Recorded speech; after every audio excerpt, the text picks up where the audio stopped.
কি এবার পাহাড়, সমুদ্র না জঙ্গল? ঘোরার মজা দ্বিগুণ হবে যদি থাকে মুখরোচক, আপনাদের সব সময় সফরসঙ্গী।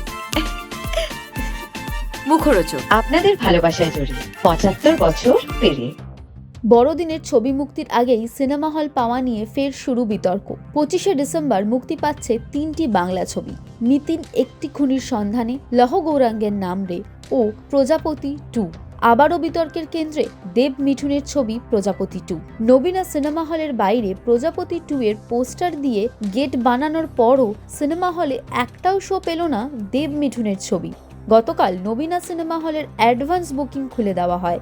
বাকি দুটি সিনেমা শো পেলেও প্রজাপতি 2 এর জন্য কোনো শো নেই।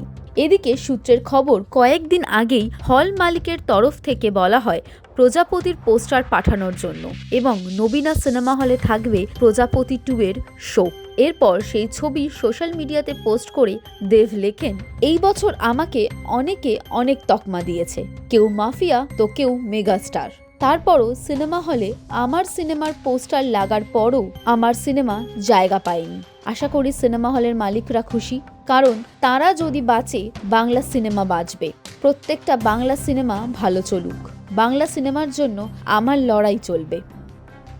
শহরের অন্য সিনেমা হলগুলিতে ইতিমধ্যেই প্রজাপতির অ্যাডভান্স বুকিং শুরু হয়ে গিয়েছে ও বেশ কয়েকটি শো ইতিমধ্যেই প্রায় হাউসফুল। তবে কেন নবীনাতে শো পেল না প্রজাপতি 2, সেই কারণ এখনও অজানা।